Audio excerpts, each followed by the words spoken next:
La personne et l'œuvre du Saint-Esprit. René Pache. Troisième partie, l'œuvre du Saint-Esprit depuis la Pentecôte dans le cœur de l'homme. Chapitre 9. La sanctification par l'Esprit. C'est Jésus-Christ seul qui a été fait pour nous sanctification et en qui nous sommes saints. 1 Corinthiens 1, 30, Éphésiens 1, verset 1. Tout d'abord 1 Corinthiens 1, 30. Or, c'est par lui que vous êtes en Jésus-Christ, lequel, de par Dieu, a été fait pour nous sagesse, justice et sanctification et rédemption, afin, comme il est écrit, que celui qui se glorifie dans le Seigneur. Retour au texte. Mais c'est par l'Esprit, c'est-à-dire par sa présence spirituelle en nous, que le Sauveur nous sanctifie. Aussi, le Nouveau Testament emploie-t-il plus d'une fois ces expressions « sanctifiés par l'Esprit » Romains 15, verset 16, 1 Corinthiens 6, verset 11, ou la sanctification de l'Esprit, 2 Thessaloniciens 2, 13 et 1 Pierre 1, 2. Nous avons déjà mentionné que la sanctification s'opère dans la mesure où l'Esprit remplit un cœur. Nous allons voir maintenant de quelle manière elle se réalise. Grand 1. L'Esprit communique aux croyants une nouvelle nature. Pierre dit que nous devenons participants de la nature divine. 2 Pierre 1, verset 4. Paul parle tantôt du Christ en nous, tantôt de l'Esprit en nous, tantôt encore de l'homme nouveau, pour désigner cette nouvelle partie de notre être. Colossiens 1, 21, 1 Corinthiens 6, 19, Éphésiens 4, 24. L'homme nouveau n'est donc pas simplement l'homme régénéré, comme on serait tenté de le penser. Nous recevons la nouvelle nature au moment même de notre régénération. Ainsi que nous l'avons vu à propos de la réception de l'Esprit, c'est alors qu'il vient faire pour toujours sa demeure en nous. Prenons une image. Un arbre sauvage, ne produisant que de mauvais fruits, est greffé. Il reçoit une nouvelle nature, supérieure, qui ne peut porter que de bons fruits et qui le fait sans effort. De même, l'Esprit devient notre seconde, notre nouvelle nature. Il est évident qu'il ne peut pécher. Si nous le laissons libre d'agir, il ne produira en nous que de bons fruits. C'est ce que Jean exprime en disant « Quiconque est né de Dieu ne pratique pas le péché ». Parce que la semence de Dieu, la nouvelle nature, l'Esprit, demeure en lui. Et il ne peut pécher parce qu'il est né de Dieu. 1 Jean 3, verset 9. C'est cette semence de Dieu, ce qui est né de Dieu en lui, qui ne peut pécher et qui devient l'instrument de la victoire. Grand 2. La vieille nature continue à exister en l'homme régénéré. Comme l'arbre greffé garde sa vieille nature, toujours prête à reprendre le dessus, le croyant conservera jusqu'à la fin son ancienne nature, la chair, le vieil homme, comme l'appelle l'Écriture. C'est ce qu'affirme par exemple Romains 8, le chapitre de la victoire, qui ne cesse de souligner l'opposition de la chair et de l'esprit dans le cœur du croyant. Les versets 1 à 13 ne mentionnent pas moins de 13 fois le mot chair. Paul écrit aussi aux Galates « Marchez selon l'esprit, et vous n'accomplirez pas les désirs de la chair. » Or, la chair a des désirs contraires à ceux de l'esprit, et l'esprit en a de contraires à ceux de la chair. Ils sont opposés entre eux afin que vous ne fassiez point ce que vous voudriez. Galates 5, versets 16 à 17.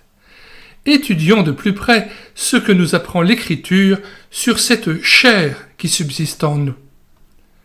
1. Qu'est-ce exactement que la chair ? La chair n'est pas seulement le péché en nous, ce que nous considérons comme mauvais dans notre personnalité. Elle n'est pas simplement notre corps, notre chair physique. Elle est plus que cela. La chair, c'est tout notre être, notre moi, tout ce que nous sommes par nature, en dehors de Jésus-Christ. Paul lui-même nous donne cette définition. Ce qui est bon, je le sais, n'habite pas en moi, c'est-à-dire dans ma chair, Romains 7, verset 18. Ainsi, l'homme nouveau, c'est le Christ en nous, par l'Esprit, et le vieil homme, c'est nous-mêmes, en dehors de lui. Petit 2. La chair est, par nature, vendue au péché. Moi, je suis charnel, vendu au péché, déclare Paul. Ce qui est bon, je le sais, n'habite pas en moi, c'est-à-dire dans ma chair. Moi aussi, je suis, par la chair, esclave de la loi du péché. Romains 7, versets 14, 18 et 25. Quel est l'homme qui n'a pas senti l'incapacité de sa nature à résister au péché? Petit 3. Cette chair incurable n'est pas changée dans le croyant. Comme la vieille nature de l'arbre greffé reste sauvage et ne peut elle-même porter que de mauvais fruits, ainsi la chair en nous ne se soumet pas à la loi de Dieu et elle ne le peut même pas. Romains 8, verset 7. La chair a des désirs contraires à ceux de l'esprit. Ils sont opposés entre eux, afin que vous ne fassiez pas ce que vous voudriez. Les œuvres de la chair sont manifestes, ce sont l'impudicité, l'impureté, etc. Galates 5, versets 17 et 19. À cause de cette opposition irréductible de la chair à l'esprit et de son incapacité à être améliorée ou sanctifiée, Dieu, pour nous en affranchir, ne peut faire qu'une chose, la crucifier. Nous verrons plus loin comment il s'y prend. Petit 4. Il est possible à un croyant de vivre selon la chair. Les exhortations répétées de Paul marquent bien cette possibilité. Ceux qui vivent selon la chair s'affectionnent aux choses de la chair. Ainsi donc, frères, nous ne sommes point redevables à la chair pour vivre selon la chair.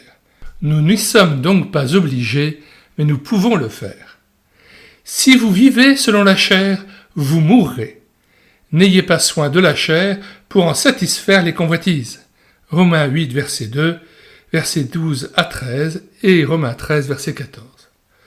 Nous savons aussi tout ce que le même apôtre écrit aux Corinthiens, en leur reprochant d'être des hommes charnels, des enfants en Christ. 1 Corinthiens 3, versets 1 à 3.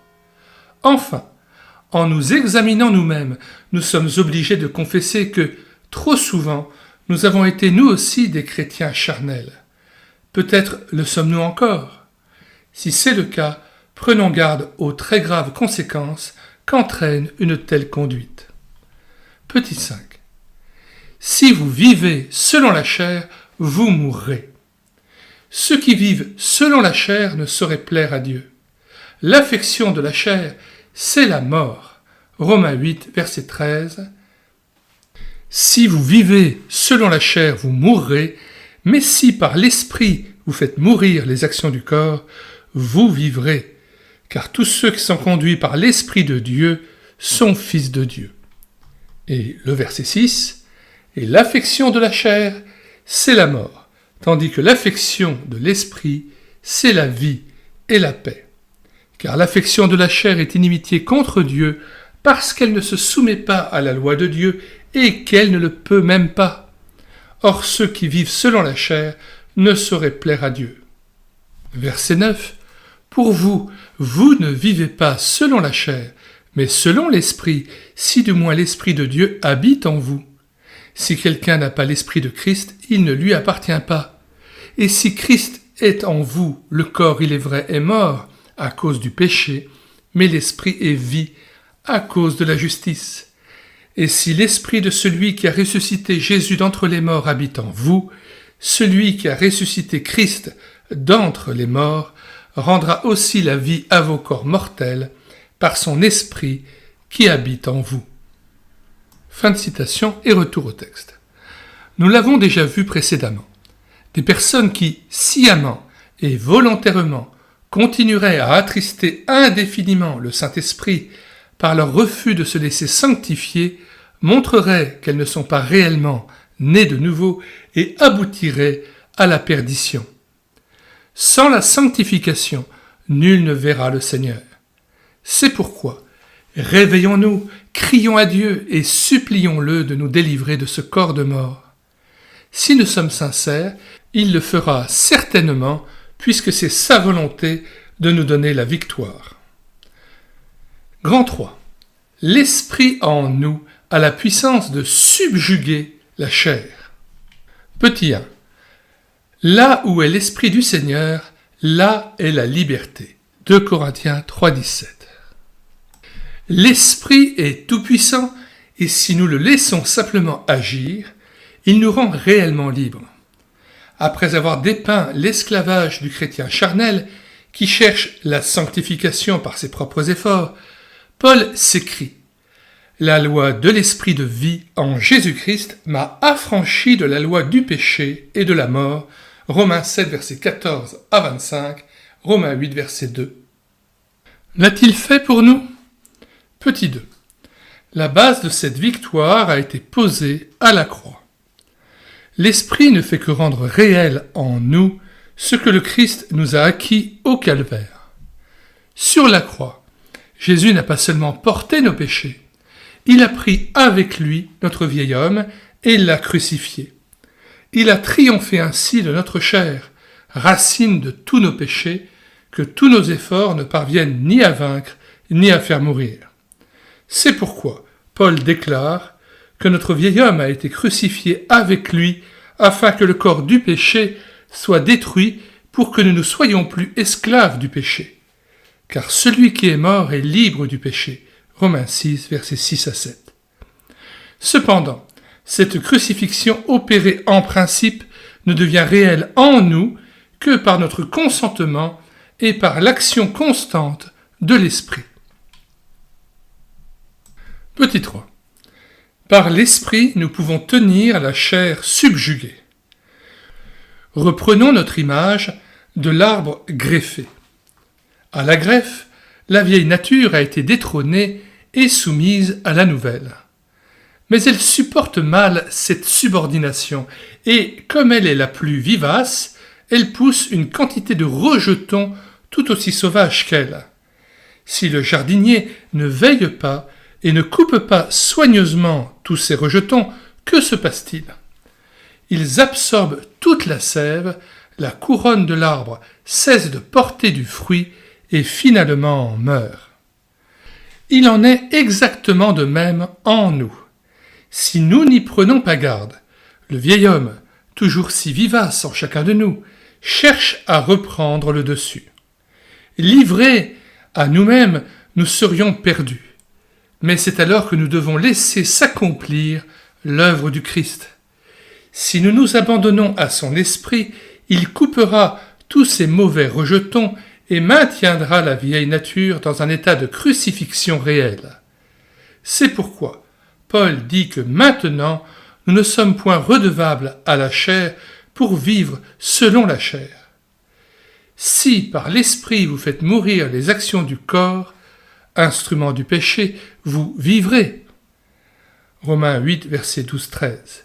Il ajoute d'ailleurs « Marchez selon l'esprit et vous n'accomplirez pas les désirs de la chair. » Ceux qui sont à Jésus-Christ ont crucifié la chair avec ses passions et ses désirs.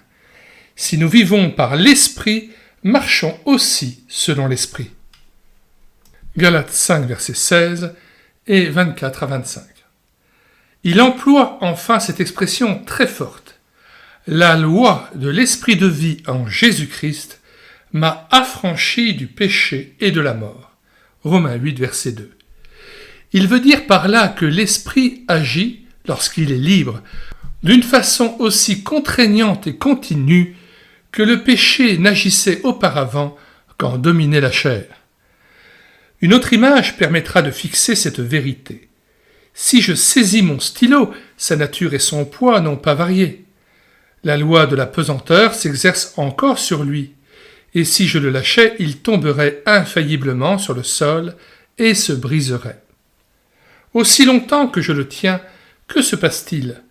La loi de vie qui est dans ma main contrebalance la loi de la pesanteur et me permet en outre d'utiliser le stylo qui, laissé seul, ne servirait à rien. Mais si je le lâche, la nature propre de l'objet reprend ses droits et il tombe. De même, lorsque je me livre à Jésus-Christ, mon vieil homme n'est pas changé. Le péché a toujours prise sur lui et l'attirerait invinciblement s'il était livré à lui-même. Mais la puissance de l'Esprit s'empare de moi, maintient crucifié le vieil homme et m'affranchit de l'esclavage du mal. Elle n'opère cependant que dans la mesure où ma volonté reste livrée. Si je me retire, mon vieil homme se ranime et je fais la douloureuse expérience de la chute. Petit 4. L'affranchissement par l'esprit est progressif et n'est pas l'éradication.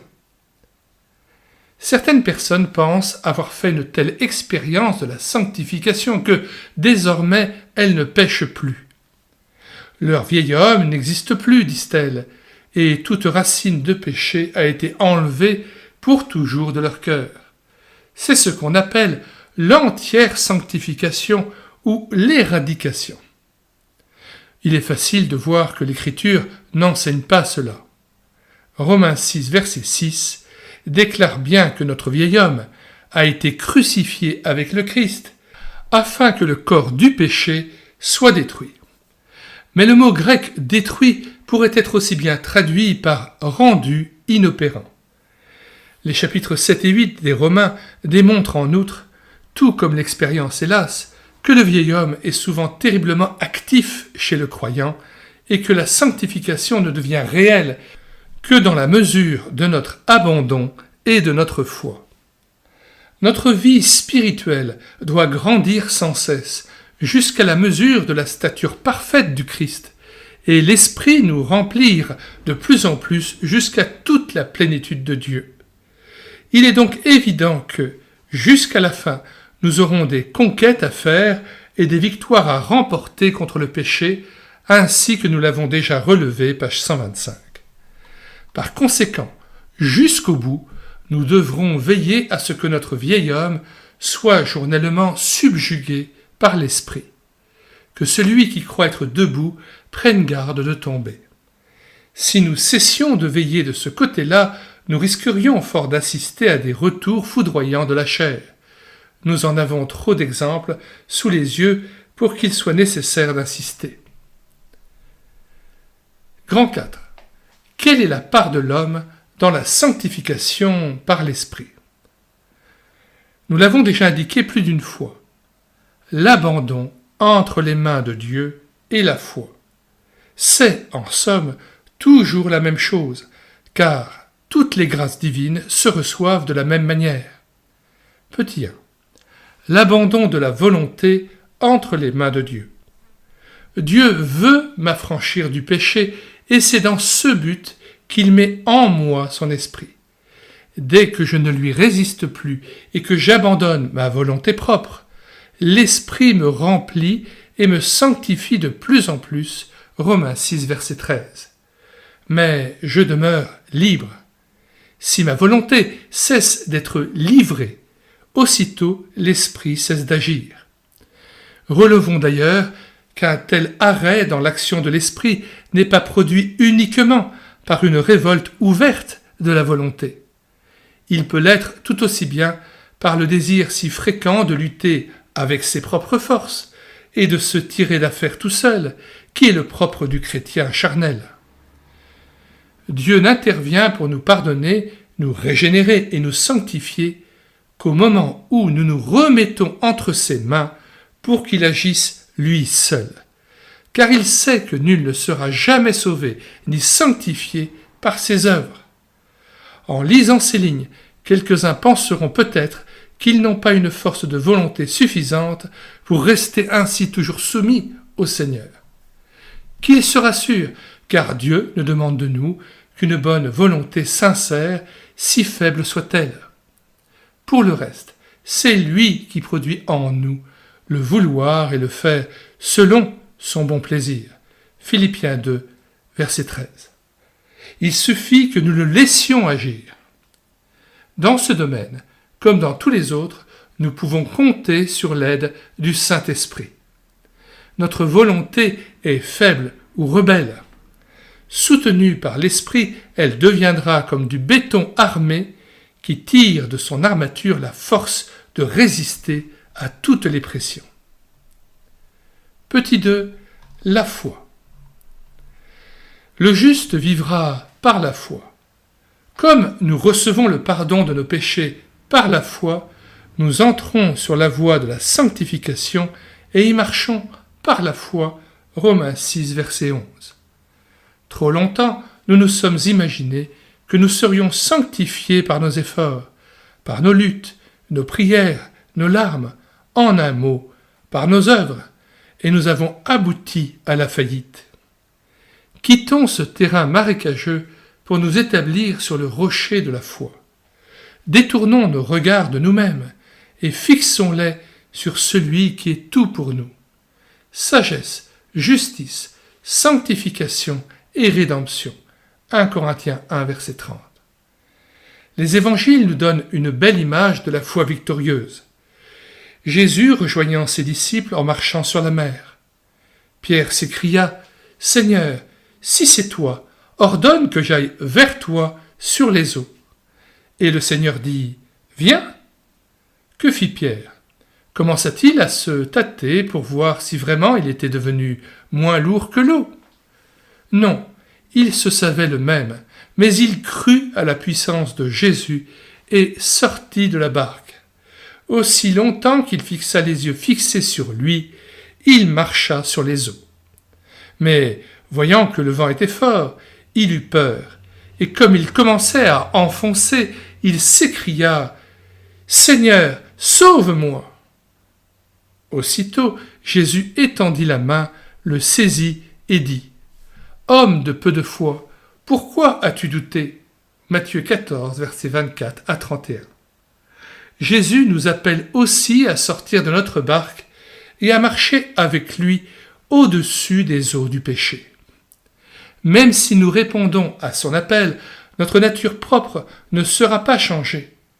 Comment pourrons-nous donc marcher sans enfoncer? En fixant nos regards sur le Sauveur. Alors, par la foi, notre chair et les tentations extérieures seront vaincues. Par contre, si nous regardons à notre faiblesse, à la force de l'adversaire, à la grandeur des dangers qui nous entourent, nous serons perdus. Mais n'avons-nous pas, comme Pierre, un Sauveur toujours proche, prêt à nous tendre la main? Il saura, si nous sommes sincères, nous aider dans cet apprentissage de la foi et nous faire devenir vainqueurs et plus que vainqueurs. Nous avons parlé tout à l'heure du progrès dans la sanctification qui doit se poursuivre grâce à une attitude de foi au travers de toute notre existence ici-bas. Il nous reste à souligner le fait que ce progrès débute souvent par un acte de foi et d'abandon tout à fait précis qui marque dans la vie du croyant et sur lequel il ne revient plus. À la conversion, nous avons fait notre premier acte de foi en acceptant le pardon de tous nos péchés passés. Depuis ce jour-là, nous ne faisons que persévérer dans la même attitude en recevant le pardon de nos péchés quotidiens. Il en est de même pour la sanctification. Si nous nous livrons aujourd'hui sans réserve pour être remplis de l'Esprit et que nous fassions l'acte décisif de recevoir par la foi et non plus par les œuvres la délivrance du péché, ce sera une transaction sur laquelle nous ne reviendrons plus. Nous aurons encore des difficultés, des faiblesses, mais nous conserverons une base sur laquelle nous pourrons bâtir. 5. Quels sont les résultats de la sanctification? Ils sont sensiblement les mêmes que ceux de la plénitude de l'esprit, déjà cités page 125. Cependant, mentionnons ici certaines choses essentielles. 1. La sanctification met en nous le fruit de l'esprit. Lorsque la chair l'emporte en nous, ses œuvres sont manifestes. Mais quand l'esprit triomphe, il produit sans effort toutes les vertus énumérées dans Galates 5, verset 22. L'amour, la joie, la paix, la patience, la bienveillance, la fidélité, la douceur, la tempérance. Il est comme la sève qui monte et fait pousser naturellement des raisins sur les sarments attachés au cep. Quel bonheur alors de n'être plus stérile, malgré tant de vaines luttes, mais d'assister avec émerveillement au travail créateur de l'Esprit. Le fruit de l'Esprit, c'est le caractère même de Jésus-Christ mis en nous. Dieu nous a prédestinés à être semblables à l'image de son Fils, et il nous transforme à cette image de gloire en gloire par l'Esprit. Romains 8, verset 29 et 2 Corinthiens 3, verset 18. Ce dernier accomplit ainsi la parole du Sauveur. Le Consolateur me glorifiera parce qu'il prendra ce qui est à moi et vous l'annoncera. Jean 16, verset 14. Combien nous devons remercier Dieu de ce qu'il veut faire en nous et nous humilier de l'avoir jusqu'ici si peu laissé agir. Nous lisons donc Romains 8, versets 29 et 30. « Car ceux qu'il a connus d'avance, il les a aussi prédestinés à être semblables à l'image de son Fils, afin que son Fils fût le premier-né entre plusieurs frères. Et ceux qu'il a prédestinés, il les a aussi appelés. Et ceux qu'il a appelés, il les a aussi justifiés. Ceux qu'il a justifiés, il les a aussi glorifiés. » 2 Corinthiens 3, 18. Nous tous qui, le visage découvert, contemplons comme dans un miroir la gloire du Seigneur, nous sommes transformés en la même image, de gloire en gloire, comme par le Seigneur, l'Esprit. Lisons aussi les versets 15 à 17. Jusqu'à ce jour, quand on lit Moïse, un voile est jeté sur leur cœur. Mais lorsque les cœurs se convertissent au Seigneur, le voile est ôté. Or, le Seigneur, c'est l'Esprit, et là où est l'Esprit du Seigneur, là est la liberté. Fin de citation, retour au texte. Petit 2. La sanctification nous fait réaliser la justice de la loi. À force d'insister sur l'inutilité des œuvres pour obtenir la justification et la sanctification, nous serions tentés d'oublier qu'elles doivent obligatoirement suivre ces deux grâces. La foi sans les œuvres est morte, et c'est toujours à ses fruits qu'on reconnaîtra l'arbre. Si la sanctification n'est pour nous qu'une doctrine, qu'une théorie intellectuelle, elle ne vaut rien. La sanctification biblique est éminemment pratique. Elle produit des œuvres où elle n'est pas. Gardons-nous donc avec soin de toute apparence de sainteté, de tout patois de Canaan et de toute attitude pieuse qui ne correspondrait pas à des faits. Certes, nous sommes affranchis de la loi qui ne peut que nous condamner. Mais, après avoir reçu par l'Esprit le Christ crucifié et ressuscité pour nous, nous devons mettre en pratique tous les commandements de Dieu, non pas avec notre propre force, mais avec la sienne, et non plus afin de nous sanctifier, mais parce qu'il nous a sanctifiés par l'Esprit. Voici comment Paul formule ces vérités. La loi de l'Esprit de vie en Jésus-Christ m'a affranchi de la loi du péché et de la mort. Car, chose impossible à la loi, parce que la chair la rendait sans force, Dieu a condamné le péché dans la chair en envoyant, à cause du péché, son propre Fils dans une chair semblable à celle du péché, et cela afin que la justice de la loi fût accomplie en nous, qui marchons non selon la chair, mais selon l'Esprit. Romains 8, versets 2 à 4. Que Dieu nous aide chaque jour à démontrer notre sanctification par nos œuvres. Petit 3. La sanctification par l'Esprit affine notre conscience. Plus nous marchons selon l'Esprit, plus nous devenons sensibles à ce qui peut l'attrister. Notre conscience, autrefois endormie, devient toujours plus délicate et capable de discerner la voix de Dieu. Des péchés qu'elle tolérait auparavant lui font horreur, et chaque jour, elle se rend mieux compte si ses actions sont approuvées ou désapprouvées par Dieu. C'est ce qu'exprime Paul lorsqu'il affirme « Je dis la vérité en Christ, je ne mens point. Ma conscience m'en rend témoignage par le Saint-Esprit. » Romains 9, verset 1. Le même apôtre, parvenu à la fin de sa vie, comprend mieux que jamais son état de perdition naturelle. Et lui, qui se donne ailleurs comme un modèle de sanctification, Philippiens 3, verset 17, écrit à Timothée « Jésus-Christ est venu dans le monde pour sauver les pécheurs, dont je suis le premier. » 1 Timothée 1, 15. Beaucoup de croyants sont profondément troublés en constatant toujours plus, au fur et à mesure qu'ils avancent dans la vie spirituelle, la méchanceté de leur propre cœur.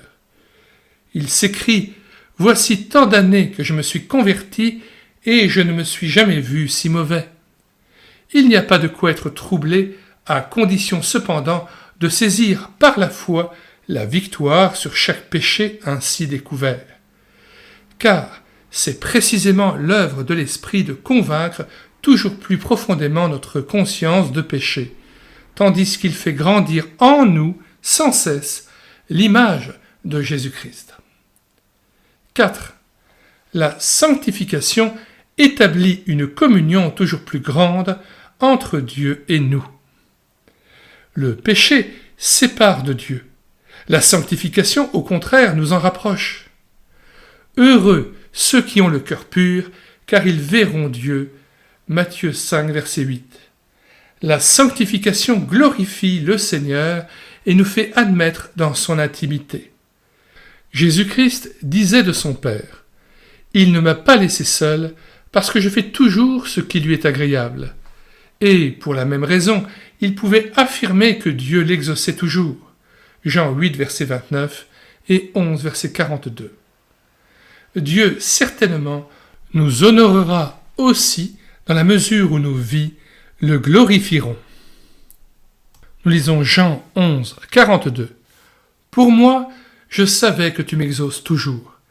Mais j'ai parlé à cause de la foule qui m'entoure, afin qu'ils croient que c'est toi qui m'as envoyé. » La situation dans laquelle le Christ s'exprime est celle de la résurrection de Lazare, et il dit cela juste avant de crier d'une voix forte « Lazare sort !» et de le ressusciter ainsi d'entre les morts. 5.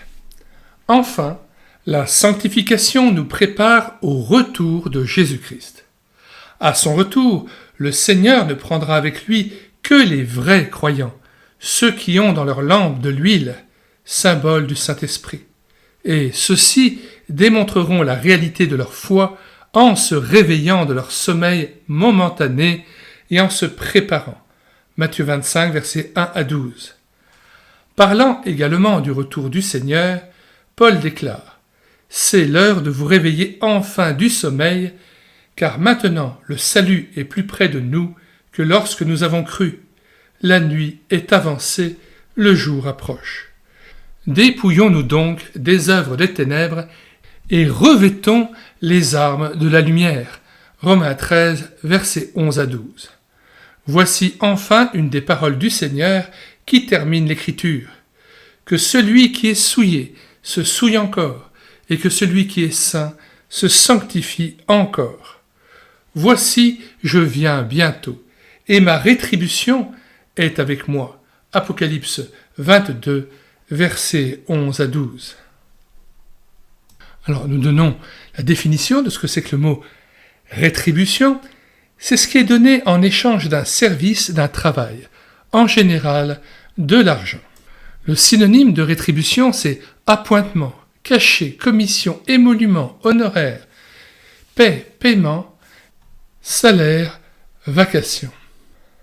Alors, il va sans dire qu'une rétribution céleste ne se monnaie pas à titre financier comme nous on pourrait l'imaginer, mais à Dieu et à Christ, le mystère de cette récompense et la nature de cette récompense qui nous sera révélée le jour où nous serons au tribunal de Christ et où il y aura donc récompense pour les œuvres accomplies et faites en Dieu. C'est ainsi que Jésus nous invite à nous amasser des trésors dans les tabernacles éternels,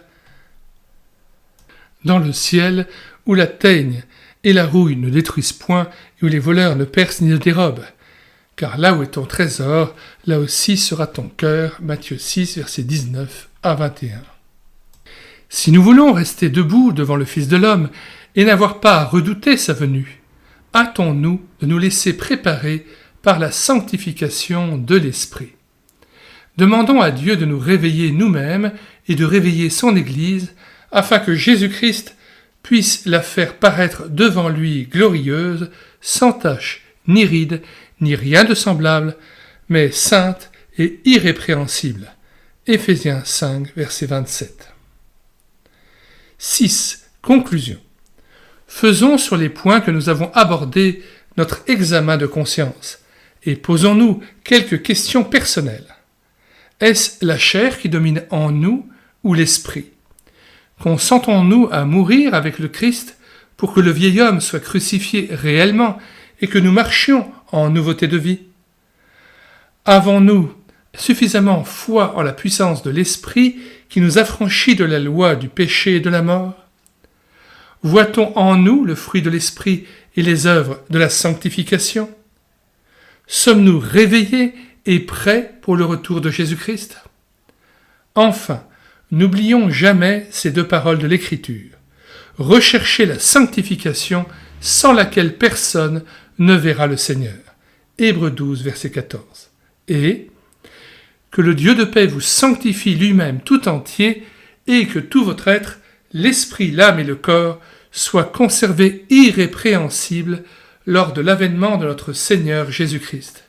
Celui qui vous a appelé est fidèle et c'est lui qui le fera. 1 Timothée 5, versets 23 à 24.